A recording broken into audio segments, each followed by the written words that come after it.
Podcast Bíblia Aberta, do site www.bibliaaberta.com.br. O podcast que mantém a Bíblia aberta para todos os assuntos. Um ministério da Igreja Batista Emanuel de Jundiaí. Olá, eu sou o Wagner e estou aqui para o nosso segundo episódio do podcast Bíblia Aberta. Hoje nós continuaremos falando sobre calvinismo. Na semana passada, nós começamos esse assunto. Caso você não tenha ouvido, o link está no post para download. Recomendo que você, antes de ouvir esse podcast, ouça o outro para entender do que nós estamos falando.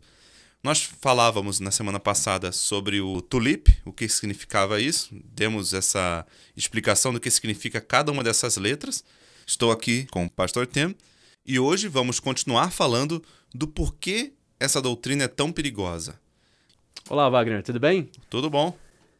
Nós estamos falando na semana passada, Wagner, sobre calvinismo e só demos uma introdução dos pontos principais daquele acróstico, né, que Sim. Mais ou menos explica esse sistema teológico. E hoje vamos falar por que cremos que seja uma doutrina perigosa. A primeira pergunta que eu faço, Wagner, nós podemos crer no que a Bíblia diz ou não?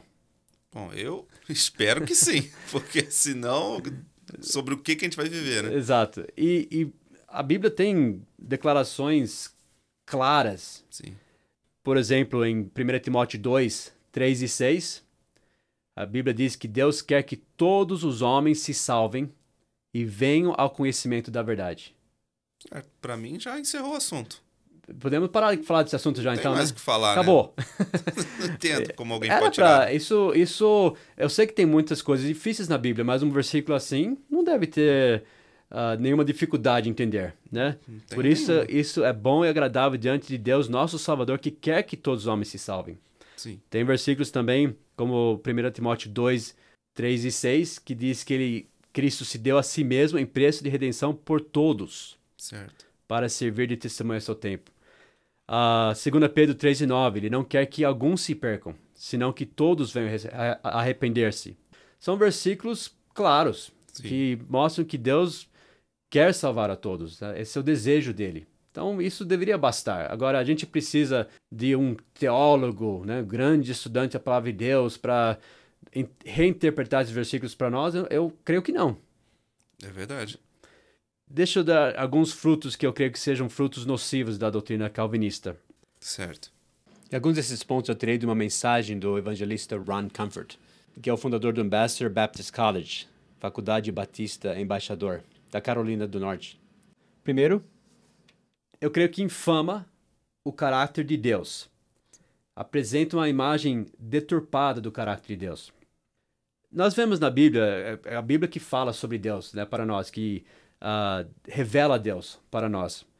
Então, nós só conhecemos o Deus pela Bíblia, e a Bíblia fala como Deus é, sobre o caráter dele. Por exemplo, Deus é justiça. Deus é amor. Ele é misericórdia. Nós vemos a presciência de Deus, vemos a soberania dele. Todos esses são atributos de Deus. Só que todos esses atributos têm que estar em harmonia. Um atributo de Deus não pode ser destacado a um ponto que anula os outros atributos. Sim, Deus é soberano, mas também Deus é amor. E outros que só destacam o amor de Deus esquecem que Deus é justiça também. Então, todas essas características de Deus, do caráter de Deus, tem que estar em harmonia. Então, a doutrina calvinista, eu creio que difama o caráter de Deus por destacar certas características dele, ignorando outros. E eles pensam mais em algumas partes desse caráter, né? Do que em outras. Porque, na verdade, eu fico pensando, o calvinismo, como eles explicam o porquê Deus escolhe uns e não outros? Porque se não se baseia no livre-arbítrio do homem, eles se baseiam simplesmente numa escolha. Se fosse assim, Wagner, não seria novas de grande alegria que será para todo o povo. A Bíblia não fala isso em Lucas, né? Seria só para os que vão ser salvos, né? Porque para quem não é salvo, não é nenhuma alegria você Os anjos saber. chegaram anunciando o evangelho, né, da salvação, que é para todos os homens. Sim. E Deus, ele quer se salvar, ele quer estender a mão. E a Bíblia mostra isso claramente. Eu vejo isso em muitos lugares na Bíblia, que a gente vai ver. Então, por destacar, mas só que Deus é soberano. Então, pessoas, eles veem a soberania de Deus na Bíblia, que é uma doutrina bíblica, e destaco isso ao ponto de fazer Deus até ser o autor do mal. Agora, daí já extrapolou. Sim. Porque o mal é a ausência de Deus, não? Que Deus criou aquilo, né? Exato. Então a gente vai falar sobre isso, até sobre a soberania de Deus, tudo isso, mas tem que ter harmonia com a misericórdia, com o amor, justiça, tudo tem que encaixar, né? Não Entendi. uma doutrina excluindo as outras. Aliás, foi a doutrina calvinista que fez esse teólogo do passado. Dá pra você falar o nome dele em português aí pra gente, Wagner? Doutor Dr. Arnold C. Gablein, né? Gablein. Eu não sei se está em Ele foi português ou em inglês, isso aí está em alemão, parece. Ele foi um teólogo, um dos editores da Bíblia Scofield original. Certo. Ele foi um amigo de Scofield no passado. E ele comentando sobre o calvinismo, como foi exposto pelo Arthur Pink, Certo. que é um dos famosos proponentes do calvinismo do passado, né? E ele disse assim sobre essa doutrina calvinista, que era uma doutrina completamente antibíblica, coisa monstruosa, uma perversão, parece praticamente uma blasfêmia. Ele disse que eram doutrinas terríveis que fazem do Deus de amor um monstro e que apresentam Deus como sendo um ser de injustiça e caluniam seu caráter santo. O tipo de ensinamento que faz ateus. Então ele tinha uma opinião forte sobre o calvinismo, né? Sobre, pelo menos, a forma que foi exposta pelo Arthur Pink. Arthur Pink. Inclusive, na faculdade, o Arthur Pink tem um livro muito bom sobre Gênesis, por exemplo, mas na faculdade meu pai aprendeu que Pink stinks. Na área dessa área de doutrinas, escatologia e até de calvinismo. Só que o Arthur Pink, ele apresentou o calvinismo como ela realmente é. Não adianta ficar tentando mascarar uma coisa, porque eu não entendo porque que as pessoas querem usar esse sistema, porque não simplesmente não é certo, não vamos usar, né? Eles ficam tentando de todo jeito se encaixar dentro desse sistema, né? Eu vejo isso muitas vezes, né? Não é assim, mas não é assim. Ela não é. Né? E se for, então vamos pregar. Porque não é que eu rejeito o calvinismo porque eu não gosto dessa doutrina. Sim. Eu rejeito porque eu não creio que seja bíblico. Do mesmo modo que a gente rejeita também o armenianismo, não quer dizer que a gente está criticando eles para falar bem do armenianismo, que também é errado. Eu não torço por nenhum dos lados, eu só tento ver o que a Bíblia diz. A gente torce pela Bíblia, né? Por Exato. isso que a gente mantém ela aberta, né? Amém, verdade. Então, infama o caráter de Deus. A gente vai perceber isso mais quando a gente falar sobre cada ponto do calvinismo. Também incrimina a santidade de Deus. Nesse sentido, o calvinismo, se você for levar ele na sua conclusão lógica, faz Deus o autor do pecado. Se você ler o que... É como eles interpretam do endurecer o coração, né? Como eles pensam que Deus fez Judas pecar, que também fez o faraó fazer aquilo tudo. Porque, colocando a soberania de Deus nesse ponto que Deus faz tudo acontecer, é isso que o calvinismo chega a dizer. Praticamente Deus... negam também que exista o diabo, por exemplo. Dizem Deus que faz tudo. Diz que tem o diabo, mas é tudo plano de Deus, no sentido que Deus faz essas coisas acontecerem. E quando nós falarmos sobre a soberania de Deus, a gente vai ver que eles falam isso mesmo. Certo. Tanto que falam que até um erro de um datilógrafo, Deus fez isso. Chego a dizer que Deus desejou que os homens pecassem para a glória dele, de uma forma, né? Então, só que isso não é bíblico. A Bíblia diz em Deuteronômio 32, versículo 4, por exemplo, que em Deus não há injustiça, justo e reto é. Também diz em Jó 34, versículo 10, longe de Deus esteja o praticar a maldade e do Todo-Poderoso o cometer a perversidade. São versículos claros. Sim. Em Abacuque 1 e 13 diz que ele é puro de olhos, que não podes ver o mal, muito menos criar o mal. Mas do jeito que nós estamos apresentando aqui o calvinismo, com certeza eles não vão dizer que eles são desse modo, eles vão tentar dar uma mascarada, né? Como que eles interpretam a si mesmos? Isso que eu não entendo. Como que eles podem dizer que essas coisas que eles dizem são boas? Eu ouvi as explicações deles e eu não engoli. Não tem como, né? Falam, não, Deus ele cria o mal, eles falam, como o sol cria a sombra. Só que eles estão tentando se esquivar. É verdade. A Bíblia diz também, em 1 João, falando sobre o sol, né? Em 1 João 1 e 5 diz que Deus é luz e não há nele trevas nenhumas. Sim. Deus não pode ser tentado pelo mal e a ninguém tenta, diz Tiago 1 e 13. Então são versículos que, para mim, não deixam dúvida. Deus não criou mal, Deus não pode tentar ninguém ao mal. Sim. Então eu creio que incrimina a santidade de Deus. Também impugna a graça de Deus. Impugna no sentido de ser contrário de invalidar a graça de Deus. Nesse sentido, os calvinistas usam, naquele ponto, né, sobre graça irresistível, apresentam a graça como se fosse uma força que coagisse pessoas a crerem, né, os eleitos. Então, Deus elege alguns para serem salvos e ele os força pela sua graça, que é irresistível, de acordo com a doutrina calvinista, a crerem. Então, só que esse não é o ensinamento bíblico sobre graça. Graça, na Bíblia, é simplesmente a forma que Deus nos salva. Sim. Né, que diz Efésios 2:8. Porque pela graça foi salvo. Porque pela graça sois salvos, é um dom de Deus. Né?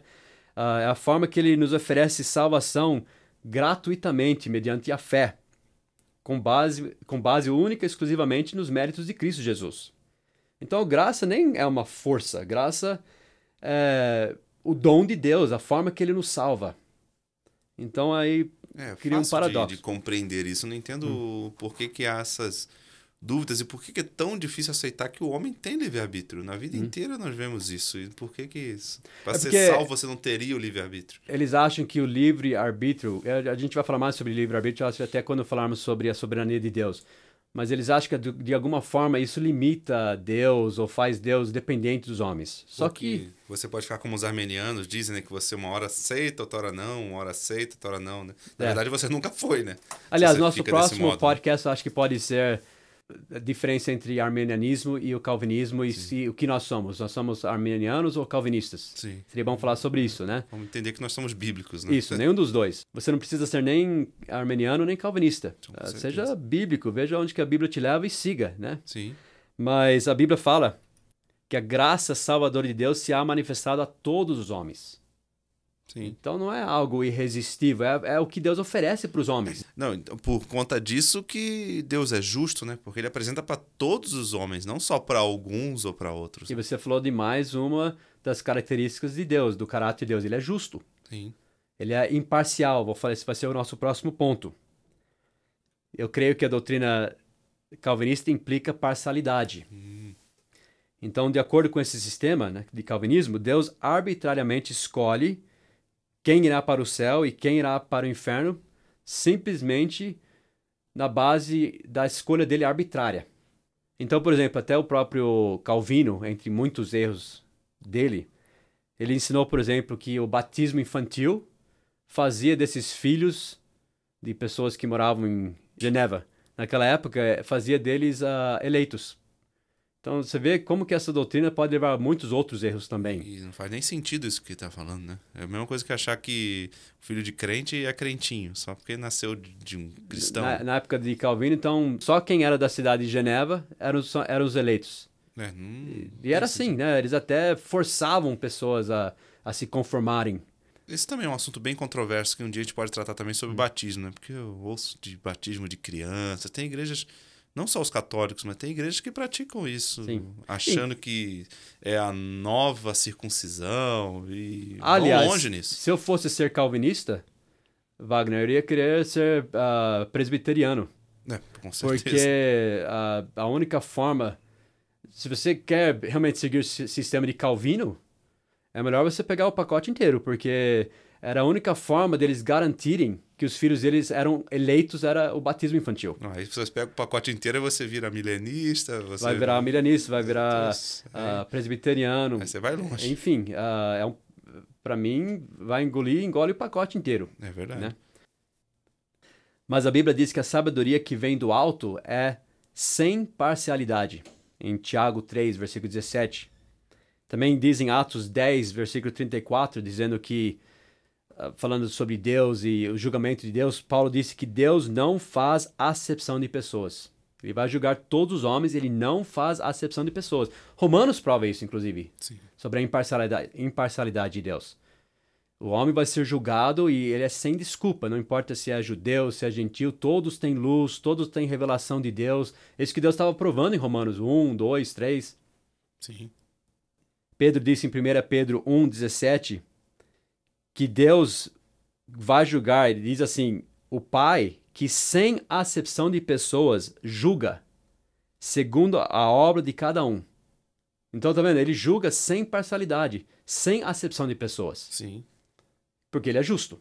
Sim. É fácil até entender isso. Mas eu vejo nessa doutrina calvinista um Deus parcial. Sim. Um Deus que faz acepção de pessoas. Isso é antibíblico. Totalmente. Você não acha que talvez um dos problemas dessa doutrina calvinista seja que eles não consigam entender como Deus está fora do tempo? Eu fico pensando nisso, porque como Deus sabe de tudo, ele realmente sabe quem vai ser salvo ou não. Mas não quer dizer que foi ele que definiu isso. Simplesmente porque ele está fora do tempo, né? Mas eu acho que seria bom a gente falar disso quando falarmos sobre predestinação, Sim. eleição, né? Vamos Então deixar vamos deixar isso para quando mas já fica aí como um gatilhozinho para as pessoas irem pensando. Sim. Deus é maior do que nós. Até a soberania de Deus. Acontece que Deus sabe todas as coisas. Agora a gente está um pouco antecipando um assunto Sim. que vamos falar mais para frente. Mas claro que Deus sabe todas as coisas. Como você disse, ele está fora do tempo. Só que você vai jogar um jogo de futebol, você vai ficar sentado lá no meio do campo e falar assim, Deus sabe quem vai ganhar esse jogo, então nem vou jogar. Sim. Não é assim, não funciona assim a vida. Ele sabe porque ele é Deus. Só que mesmo assim, se você ficar sentado no meio do campo, você vai perder. Então, pessoas eles só começam a complicar quando fala da salvação. Sim, Deus sabe todas as coisas, mas isso não quer dizer que Deus quer que todos se percam enfim, a gente vai falar bem mais sobre isso quando falar sobre eleição, por exemplo. Sim. Né? Bom, acho que chegamos aqui ao final do nosso podcast. Falamos bastante sobre os frutos nocivos que essa doutrina traz, né? Só que não terminamos esse assunto ainda. Ainda não terminamos. Não. Eu acredito que consigamos terminar no próximo episódio, Sim. No nosso terceiro episódio.